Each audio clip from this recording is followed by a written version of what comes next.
मेरी बहुत सारी वीडियोस में आप लोगों ने एक बात ज़रूर नोटिस की होगी कि मैं हमेशा बोलता हूँ हर चीज़ को आपको पॉजिटिवली लेना चाहिए।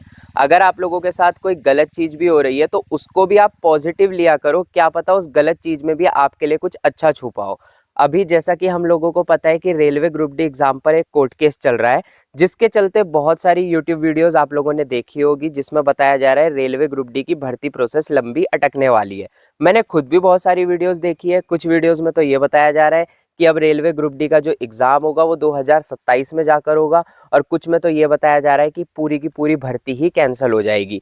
तो आज मैं आप लोगों को एक चीज़ क्लियर कर देता हूँ कि ये जो रेलवे ग्रुप डी एग्ज़ाम का कोर्ट केस चल रहा है, बहुत जल्द ये कोर्ट केस सॉल्व होने वाला है, और इस कोर्ट केस की वजह से आप लोगों की रेलवे ग्रुप डी की वैकेंसीज भी इंक्रीज होने वाली है और आप लोगों का एग्ज़ाम भी बहुत जल्द होगा। अब हो सकता है बहुत सारे स्टूडेंट इस वीडियो में कमेंट करके मुझसे पूछे कि रेलवे ग्रुप डी की भर्ती लंबी क्यों नहीं अटकेगी। अभी तो रेलवे ग्रुप डी के ऊपर एक कोर्ट केस चल रहा है जिसका फैसला अभी नहीं आया है। इसकी नेक्स्ट हियरिंग होनी है 26 जुलाई 2025 को, जिसमें भी कुछ क्लियर नहीं है कि फैसला आएगा या नहीं आएगा। एक और हियरिंग लग सकती है, हो सकता है 2 हियरिंग भी लग जाए। अगर 2-3 हियरिंग और लग जाती है तो ये साल तो पूरा ही निकल जाएगा। हो सकता है ये सारे डाउट्स आपके मन में हो, इसलिए मैं सारे डाउट्स आपके क्लियर कर देता हूँ।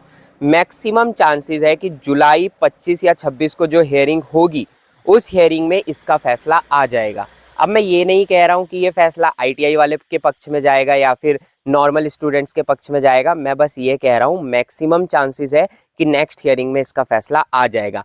अगर फैसला इन केस नहीं आता है नेक्स्ट हियरिंग में तो मुश्किल से एक हियरिंग और लगेगी और इसका फैसला आ जाएगा। तो मैक्सिमम चांसेस है जुलाई और मैक्सिमम अगस्त के अंदर तो आप लोगों का रेलवे ग्रुप डी का जो केस है, कोर्ट केस जो चल रहा है, ये प्रॉपरली सॉल्व हो जाएगा। अब अगर ये केस अगस्त में सॉल्व हो जाता है तो मैक्सिमम चांसेस है रेलवे नोटिफिकेशन देकर एग्जाम भी आपका बहुत जल्दी कराएगा। लेकिन अब बड़ी बात आती है कि क्या रेलवे ग्रुप डी की वैकेंसीज इंक्रीज होगी। अब वैकेंसीज इंक्रीज होगी या नहीं होगी ये डिपेंड करता है कि इस केस को जीतता कौन है। अगर इस केस को नॉन आईटीआई वाले स्टूडेंट्स जीत गए फिर तो वैकेंसीज इंक्रीज होगी ही होगी, क्योंकि रेलवे आपका एक न्यू नोटिफिकेशन निकालेगा।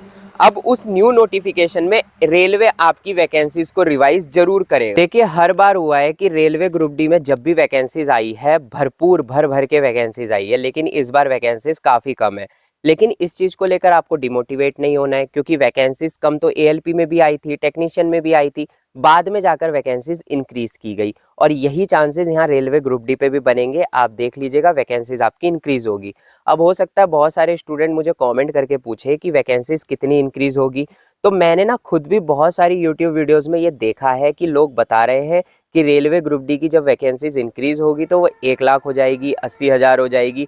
कुछ कुछ वीडियोस में तो बताया जा रहा है कि 1 लाख से ज़्यादा वैकेंसीज हो जाएगी। लेकिन मैं आप लोगों से ना पूरी रियलिटी में बातें करूंगा। हवाबाजी करने से या बातों को घुमा फिरा के करने से कोई भी फायदा नहीं है। जो रियलिटी है मैं वही आप लोगों को बताऊंगा। तो चांसेस तो हैं कि वैकेंसीज आपकी इंक्रीज होगी। अगर मैं बात करूं कितनी वैकेंसीज इंक्रीज होगी, तो हाँ मैक्सिमम आपकी 50 से 60,000 वैकेंसीज हो सकती है।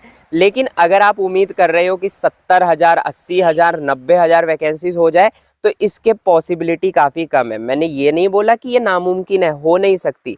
मैं ये कह रहा हूँ इसकी पॉसिबिलिटी बहुत कम है। जहाँ तक मुझे लगता है आपकी वैकेंसीज मैक्सिमम 50 से 60,000 इंक्रीज होने के बाद होगी। वो अलग बात है कि रेलवे ग्रुप डी में इस टाइम पर वैकेंसीज बहुत ज़्यादा है, लेकिन ये भी तो है कि रेलवे ग्रुप डी की वैकेंसीज अब रेलवे हर साल निकालने वाला है। रेलवे एनटीपीसी की वैकेंसीज हर साल निकलने वाली है, तो इसलिए वैकेंसीज थोड़ी कम कम निकाली जा रही है। अगर वही हाल होता कि वैकेंसीज 3 साल में 4 साल में आनी होती तो इस टाइम पर आप लोगों की वैकेंसीज इंक्रीज होके सीधा 1 लाख हो जाती।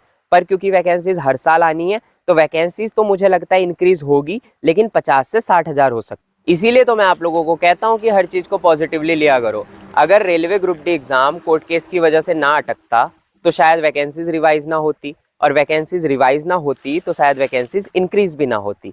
अब चांसेस बन रहे हैं कि वैकेंसीज आप लोगों की इंक्रीज होगी, लेकिन एक गलत फहमी अपने दिमाग से ना बिल्कुल निकाल देना कि वैकेंसीज कैंसिल हो जाएगी। बहुत सारी वीडियोस में मैंने देखा है, बताया जा रहा है कि ये भर्ती रद्द हो जाएगी, लेकिन जहां तक मुझे लगता है भर्ती तो आपकी रद्द नहीं होने वाली। ये पॉसिबिलिटी है कि एग्ज़ाम थोड़ा लेट स्टार्ट हो, ये पॉसिबिलिटी भी है कि एग्ज़ाम लेट स्टार्ट होता है तो भर्ती प्रोसेस में भी टाइम लग जाए, लेकिन ये पॉसिबिलिटी बिल्कुल नहीं है कि भर्ती ही कैंसिल हो जाए।